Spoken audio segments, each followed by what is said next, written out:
آپ صلی اللہ علیہ وآلہ وسلم نے فرمایا، پہلے زمانے میں ایک بادشاہ تھا، اس کے ہاں ایک جادوگر تھا۔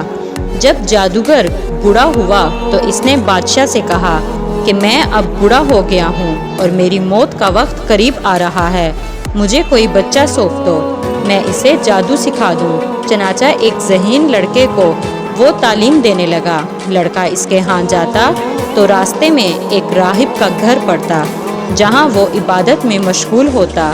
یہ لڑکا بھی کھڑا ہو جاتا اور اس کا طریقے عبادت کو دیکھتا اور آتے جاتے یہاں رک جایا کرتا تھا۔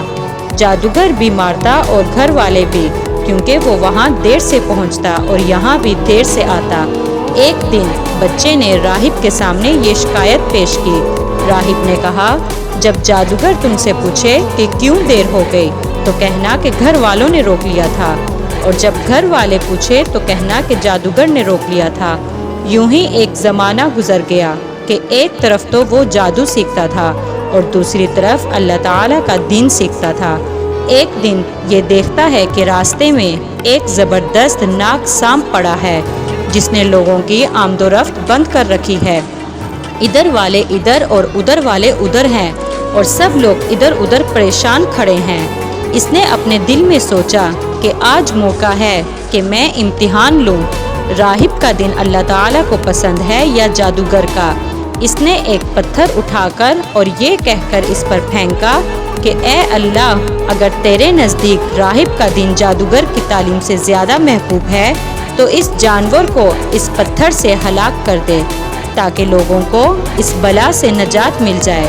پتھر لگتے ہی وہ جانور ہلاک ہو گیا اور لوگوں کا آنا جانا شروع ہو گیا، اور پھر لڑکے نے جا کر راہب کو خبر دی۔ اس نے کہا، پیارے بچے، آج کے دن تو مجھ سے افضل ہے، اب اللہ تعالیٰ کی طرف سے تیری آزمائش ہوگی۔ اگر ایسا ہوا تو لوگوں کو میری خبر نہ کرنا۔ اب اس بچے کے پاس حاجت مند لوگوں آتے جاتے رہے۔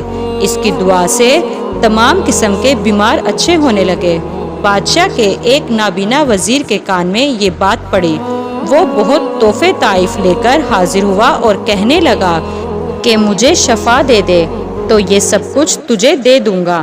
اس نے کہا کہ شفا میرے ہاتھ میں نہیں، میں تو کسی کو شفا نہیں دے سکتا، ہاں سوائے اللہ تعالیٰ کے۔ اگر تو اس پر ایمان لانے کا وعدہ کرے تو میں دعا کروں گا۔ اس نے اقرار کیا۔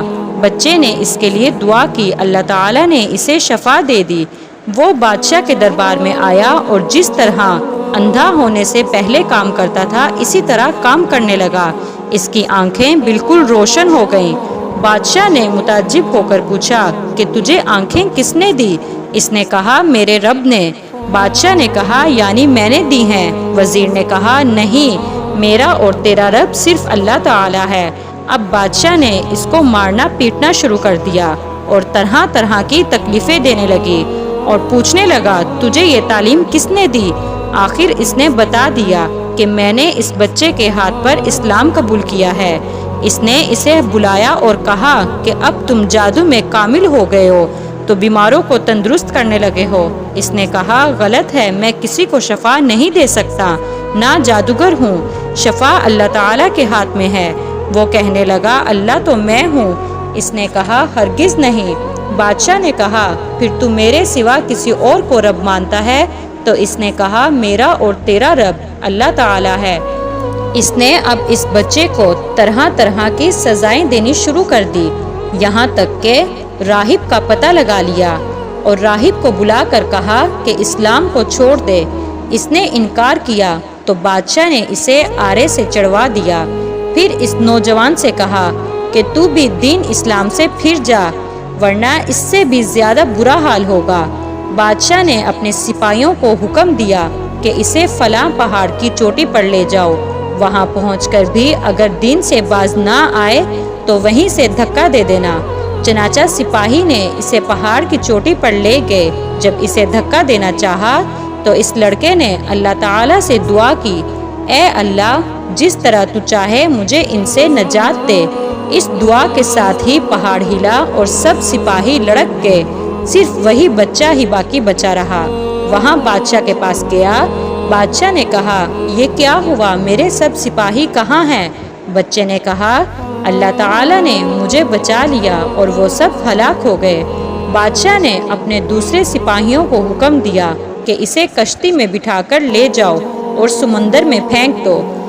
جب وہ لوگ لڑکے کو لے کر سمندر کے بیچ پہنچے اور اسے پھینکنا چاہا تو اس لڑکے نے پھر وہی دعا کی، اے اللہ جس طرح تو چاہے مجھے ان سے بچا۔ دعا کے ساتھ ہی موج اٹھی اور سارے کے سارے سپاہی سمندر میں ڈوب گئے، صرف وہی بچہ باقی بچا۔ پھر وہ بادشاہ کے پاس آیا اور کہنے لگا، میرے رب نے مجھے بچا لیا، اور اے بادشاہ تو چاہے کتنی تدبیریں بھی کر لے تو مجھے ہلاک نہیں کر سکتا، صرف ایک صورت میں، جس طرح میں کہوں اگر تو اس طرح کرے تو میری جان نکل سکتی ہے۔ اس بچے نے کہا، تمام لوگوں کو ایک میدان میں اکٹھا کرو اور پھر کھجور کے تنے پر مجھے سولی چڑھا اور میرے تیر کو میری کمان پر چڑھا اور بسم اللہ یعنی اللہ کے نام سے جو اس بچے کا رب ہے پڑھ کر تیر میری طرف پھینک، وہ مجھے لگے گا اور میں مر جاؤں گا۔ بادشاہ نے یہی کیا، تیر بچے کی کنپٹی میں لگا، اس نے اپنا ہاتھ اس جگہ رکھ لیا۔ چاروں طرف سے یہ آوازیں بلند ہونے لگی، ہم اس بچے کے رب پر ایمان لائے ہیں۔ یہ حال دیکھ کر بادشاہ کے ساتھی بڑے گھبرائے اور کہنے لگے، ہم تو اس بچے کی ترکیب سمجھ ہی نہ پائے، جس چیز کا ہمیں ڈر تھا سب لوگ دین اسلام میں داخل ہو گئے ہیں۔ جزاک اللہ۔